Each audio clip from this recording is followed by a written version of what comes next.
magpaliwanagan tayo. Gaano man kapula, kaitim ang iyong kasalanan, patatawarin ko kayo. Ang patawad ng Diyos, mga kapatid, sinisigurado niya, kaya hindi na niya alalahanin niya. Amen?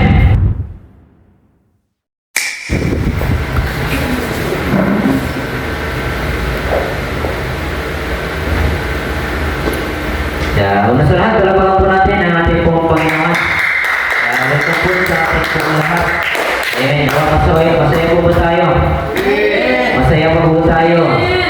Amen. Kaya dapat lang po tayo masaya. Kaya para hindi na po tayo magtagal, huwag na po tayo magpaligoy-ligoy.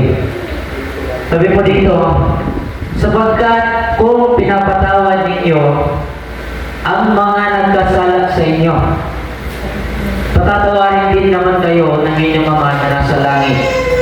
Next.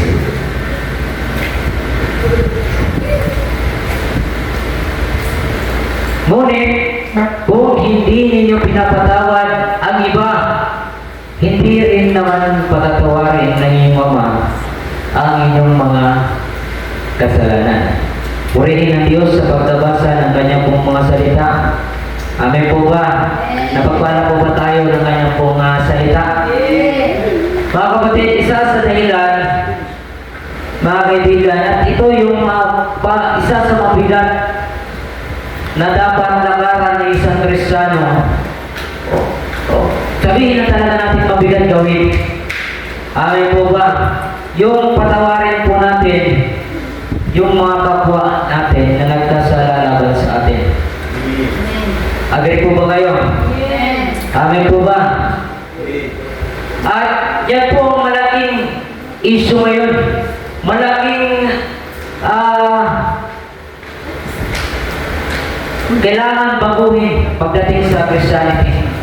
Amen po ba? Kasi napakahirap magpatawad. Amen po ba? Nagpatawad na po ba tayo? At baka kaya nating sabihin, nagpatawad ka na, pero ang totoo, nagpatawad ka na ba talaga? Hello? Wala na. Sabi dahil, balikan natin verse 14.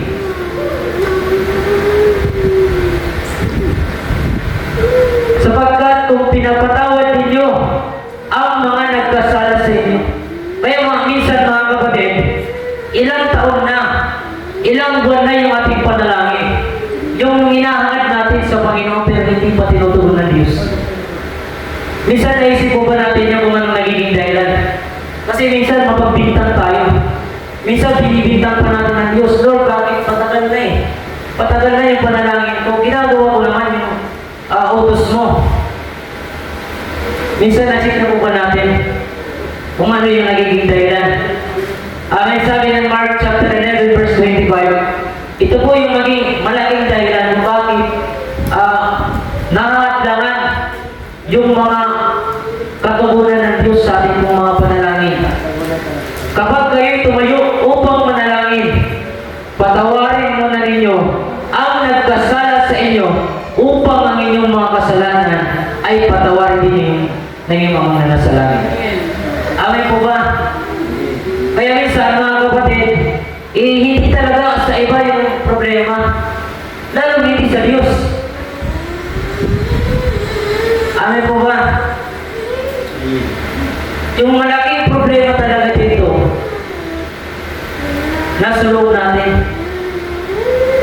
Kasi baka nga, sinabi mo, pinapatawad mo na, yung nagkasala sa iyo, yung pero totoo po ba? Sa puso natin, maluwag na po ba natin, napapatawad po ba natin yung nagkasala sa atin? Amen? At baka inisip natin mga kapatid, na porkit nagpatawad ka, naniniwala ka na talagang pinapatawad mo ng isang tao, pero alam po ba na kulang yung pagpapatawad? Hindi lang hanggang sa bibig, hindi lang talaga hanggang sa pagbigkas na pinapatawad mo na. Amen. Eh, balikan natin yung Matthew chapter 6 verse 14. Tingnan natin yung sapagkat kung pinapatawad ninyo ang mga nagkasala sa inyo, patatawarin din kayo ng inyong Ama na nasa langit. Ngayon ang tanong, paano po ba nagpatawad ang Diyos? Paano po ba tayo pinatawad? Pinatawad tayo ng Diyos. Mula na makasalanan tayo. Hindi naman dahil banal tayo. Amen. Dahil nataktuhan tayo ng Diyos, makasalanan. At pinatawad tayo ng Diyos. Mga kapatid, iniwala po ba kayo? Pero alam niyo po ba, hindi lang pagpapatawad ang ginawa ng Diyos. At ito ang gusto makita sa atin ng Diyos para yung panalangin natin na lahat ng ating inihingi ibigay ng Diyos. Alam niyo po ba kung ano yun? Isaiah chapter 43, verse 25.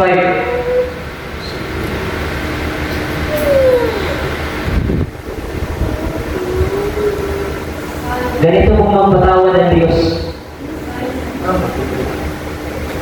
43.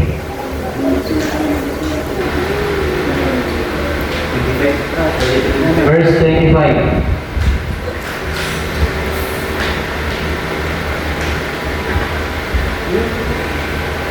Sige, basahin po natin. 1, 2, 3.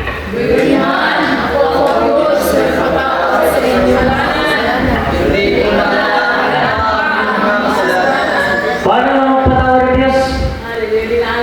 Kung magpatawad ang Diyos, mga kapatid, sinisigurado niya na hindi na niya alalahanin yun. Amen? Talagang, kung magpatawad ang Diyos, kakalimutan niya kung anong kasalanan mo. Sabi ng Isaiah, di ba? Halika kayo, magpaliwanagan tayo. Gaano man kapula, kaitim ang iyong kasalanan, patatawarin ko ba yun? Amen. Bakit? Kasi handa ang Diyos eh. Handa ang Diyos kalimutan. Ano mong pagkakasala mo? Pero tayo, mga kapatid. Maaaring magpatawad ka, pero ito nakakalimutan mo ba? Tayo mga kapatid, hindi tayo ganun eh. Sige mo. Usap ba? Nagkasayo. Mas na lang.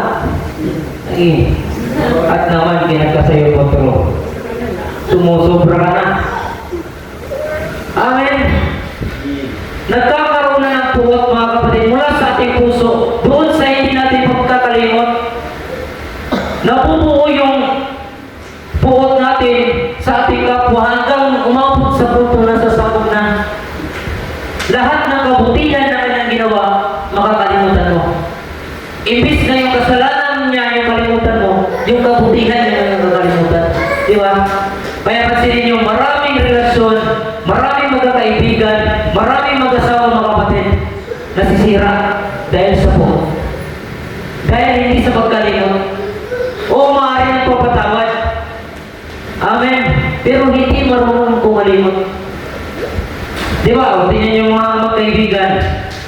Noong panahon ng best friend pa, grabe, ang gaganda yung mga salita. Pinupuri pa. Amen. Labi na kung dinilibre. Oh, say mo God. Kabuutan na lang ni Mark. Amen.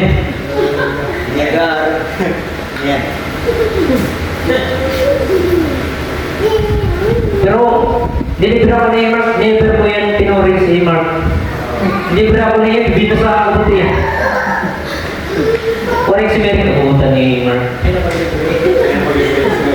Ayaw na. Amen. Nung kaharap, ang ganda. Pero nung nagkamali, grabe. Ang istorya ng Kuala Lumpur.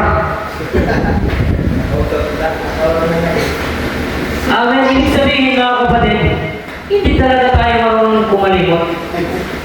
Iniipon lang natin, mga kapatid, yung puot sa ating pong puso hanggang umabot sa punto, mga kaibigan, na hindi na natin kayang kontrolin. At tayo na yung punokontrol, mga kapatid, ng ating emosyon. Tayo na yung punokontrol ng ating damdamin. Kaya ang bandang huli, mga kapatid, masisira. Kaya maraming, kaya nagkakagulo simbahan, mga kapatid, yung mga membro, mga disciple, lahat, mga kapatid, nagkakagulo dahil dyan. Maniwala kayo sa hindi.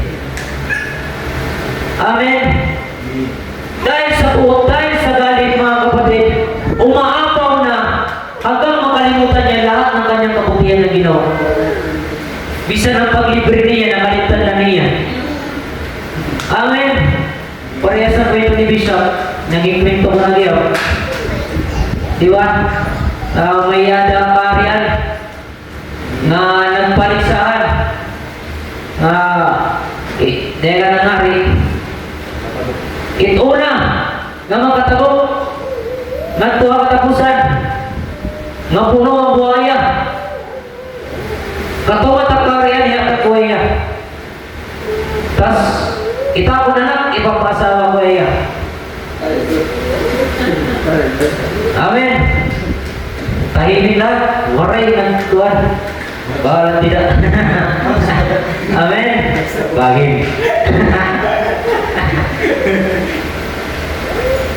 Amen po ba? Sino ba naman ang volunteer? Puno yung buhaya. Lalangoyin mo ito. Waray baluto, waray pambut. Maya-maya, ipidro gintusok. Siyempre, kalasan. Paspas na lamoy, hasta nga nakaabot niya katapusan. Nagdaog niya. Amen.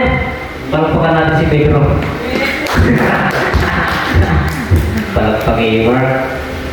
Nakaabot siya sa tulo mga kapatid. Nanalo siya. Kaya nang tinatanong na nangyari, na Pedro, dahil nanalo ka, ano yung gusto mong hingin sa akin? Sabi ni Pedro, gusto kong malaman mangyari. Sino yung tumulak sa akin? Akalain mo mga kapatid, nakalimutan niya yung blessing na dapat maranasan niya dahil doon sa galit. Minsan yun ang nangyayari sa atin. Dahil doon sa buhot, dahil hindi tayo marunong kumalimot, maaaring nagsabi tayo na papatawad tayo. Pero dahil hindi natin nakakalimutan, hindi naman talaga literally mga kapatid na sinasabi ng Diyos, nakakalimutan. Kasi hindi talaga yun natin nakakalimutan. Amen? Amen? Malibag kung makakalimutin ka talaga.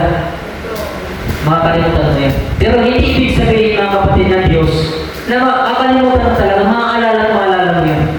Pero pinupunto ng Diyos mga kapatid, once na maalala mo, dapat hindi na yung mabigat sa puso. Dapat nakapag-let go ka na. Amen? Dapat yung buhok na nandyan sa loob, dapat tinapon mo na yun. Dapat kapag naaalala mo na yun mga kapatid, puro na lang kabutihan ang iyong naiisip. Amen po ba? Yun ang po ang ibig sabihin ng Diyos. Amen po ba? Pagkapalan po natin ang ating Panginoon. At itulog po yun ng Diyos sa aklat po ng Hebreo, chapter 8, verse 12. Sapagkat patatawarin ko sila sa kanilang mga kasalanan at kalilimutan ko na ang kanilang mga kasamaan. Amen po ba? Kasi kung ang Diyos mga kapatid, handa siyang tumalimot sa ating mga kasalanan. Yung kasalanan natin mga kapatid, grabe, abot suntulan. Sabi nga ng Diyos, nagtitinti na lang ng Diyos. Kung bakit hindi na lang niya, hindi pa niya tinutunaw sa libutan, hindi pa niya tayo pinapatay, mga kapatid, talagang kinukontrol na lang ng Diyos. Kung niisipon mo, ang tao mo, namumula na mo. Agin ka aringin. Amen po ba? Amen. Kasi kapag manatili ang puhot sa ating mga kapatid, walang talaga waray kaayusan. Kami dyan sa Kawikaan chapter 10 verse 12.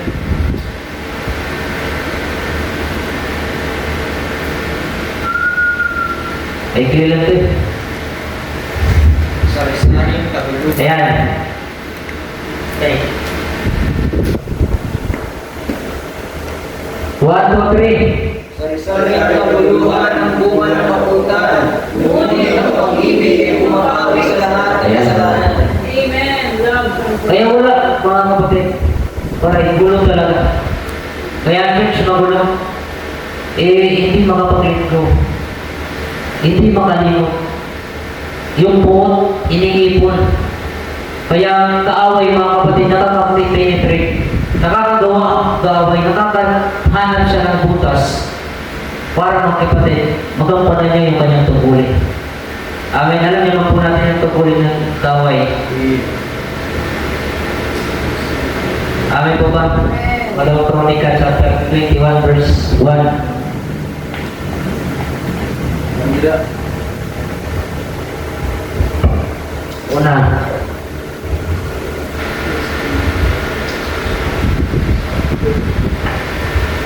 Nais guluhin ni Satanas ang Israel, kaya inijuban nito sila. Amen? Tama po ba? Kaya gusto ng Diyos mga kapatid, sirain, guluhin ang iglesia, ang church, ang relasyon natin sa bawat isa mga kapatid. Kaya nakakahanap siya ng butas. Doon sa hindi natin pagkalimot, doon sa pagkikip natin ng buhat mga kapatid. Kaya ang resulta, sari-sari kaguluhan. Diba? Kaya nakita mo sari-sari store, damang tinda. Doon nila yung klase. Amen. Sukod gabit kuwan ay kaguluhan. Bis ka kumain, basta daram-daram ito kapuot mga kapatid, wala, hindi ka makakaligtas sa ulo. Amen po ba? At kapag dala-dala mo ang puot mga kapatid, hallelujah, ang kaibigan, maliwanag yun, hindi kasi nasama ng Espiritu. Ang problema sa atin mga kapatid, mga kaibigan, hallelujah, ang dali natin mamuna sa iba. Kung makapagsalita tayo sa iba mga kapatid, hallelujah, parang wala kang kasalanan eh. Parang ang perfecto mo. Parang walang bagay na dapat maguhin sa sarili mo. Amen. Minsan nanunundok tayo eh. Namumuna tayo. Kaya mo ang tawagin sa sawi ng Jiboy dati. Eh Jiboy, mahilig mo muna. Makakita natin yan ng buti na sa'yo. Muna ko din yan. Amen. Amen po ba? Kasi maliwanag mga kapatid, kapag dala-dala mo yung puot, waray ka maupay ngayon. At lahat na yung sasabihin, addressing sa iba, para na sa sarili mo. Amen. Akala mo perfecto ka na eh. Akala mo hindi ka na nagkakasala. Akala mo mga kapatid, wala. Kami na lang makasalanan. Amen. Bakit kasi yung puot nakapenetrate na, nakagawa na ang kaway. Yung sinasabi mo ang iba, babuhin mo ang sarili mo. Sinasabi mo yan sa iba, ang totoo para yun sa sarili mo eh. Para kang nagsasalita sa harap ng salamin eh. Amen. Amen. Galatians chapter 5 verse 18. Tignan po natin. Kung pinapatnubayan kayo ng Espiritu, wala na kayo sa ilalim ng kautusan. Next. Hindi magkakaila ang mga hilig ng laman, pagkikiapid, kahalayan, kalaswaan. 20. Next. Pagsamba sa Diyos-Diyosan, pagkukulam, pagkapuot sa isa't isa, pag-away-away, pagsiselos, pagkagalit at pagkasakiman, pagkakapinagpi at pagkabahagi. Lahat at lahat. Pagkaingit, paglalasing kalayawan at iba pang katulad nito, muli ko kayong binabalaan. Ang gumagawa ng mga ito ay hindi magkakaroon ng bahagi sa karya ng Diyos. Grabe mga kapatid. Kaya malaking usapin pagdating sa Christianity mga kapatid, yung puot na nasa ating pong mga puso. Ibigsan inuuklod natin mga kapatid na malaking kasalanan sa harapan ng Diyos. Mga kapatid, kalaswaan, kalayawan, bisyo, hindi mga kapatid eh. Kung mayroong isa na mabigat na kasalanan sa harapan ng Diyos, yung magkimkim tayo ng puot. At doon mga kapatid, bubulagin tayo sa Satanas. Wala tayong makikita mabuti. Kahit gawa ng Diyos mga kapatid, gawa na yun ng Diyos hindi mo yun makikita. Sabi ng pangalawang Corinthians chapter 4 verse 4.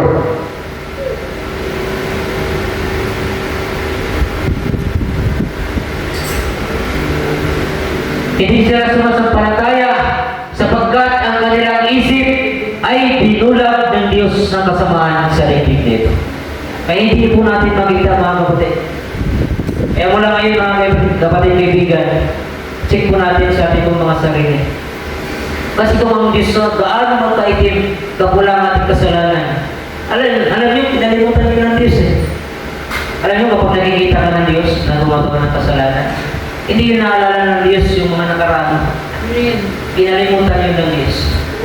Tapos tayo mga kapatid, nakagawa lang ang kapwa natin. Ang mahirap pa rin mga kapatid, kasama pa natin sa simbahan. Amen. Amen po ba? Kaya hindi tayo lumalago mga kapatid. Maaaring ginagampanan natin yung ministeryo natin. Gumagawa tayo. Umatid tayo mga kapatid. Pero ang totoo, wala na eh. Binulag na tayo sa tanas. Inuudyok na lang tayo doon sa ating ministeryo. Doon sa ating tungkulin. Pero ang totoo, wala na. Wala na yung tulak ng bukso ng pag-ibig natin sa Diyos. Bakit? Kasi napalitan na yun ng puot natin. Amen po ba? Hello? Amen. Lord Jesus. Balikan po natin ang Isaiah chapter 43. Last verse na to. Sabihin tayo, mabilis lang eh. Okay, kasi lumaga ganyan eh. Sagsisiba na akong trabaho, tapos kanina, dapat magagawa ko ng sermon. Eh, sinamahan ko si Mark John kumuha ng motor.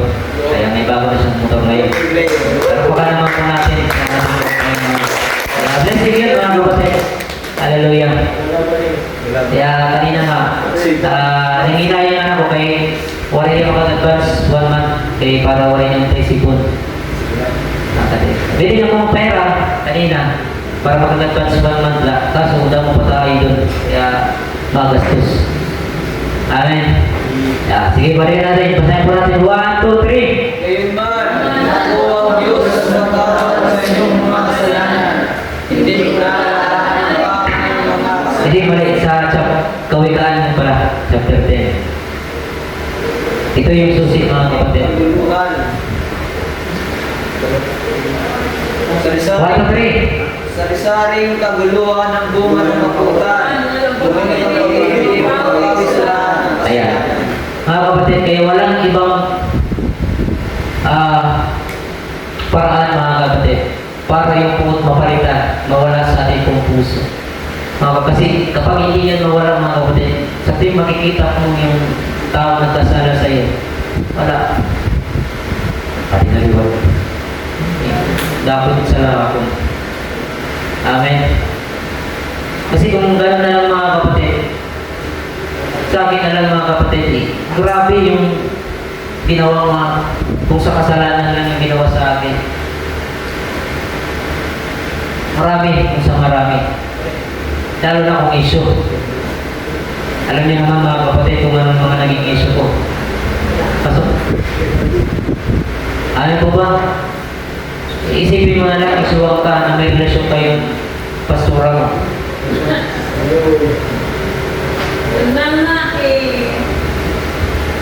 Hani. Diba? Ginagawa mo yung tungkulin mo. Nagpupursige ka. Ang kapatid, nagbibigay ka. Dumadalo ka o reaction. Full time ka. Tapos isuwag ka. Pero yung mga kapatid, simula nung issue na yun, ng araw na yun, wala yung po. Wala yun naman, natawala. Totoo siya. Kasi anong mawawala sa akin? Sabi nga ng Diyos, kakampi ang Diyos yung mga nilalaki. Inahapi. Anong makukuha nila? Sabi ng Diyos, nasa kanila ang puot ng Diyos. Doon sa mga nangarap. Amin po ba? Kaya minsan nabamalinis tayo. Kung makapagsabi tayo sa ibang bago ka.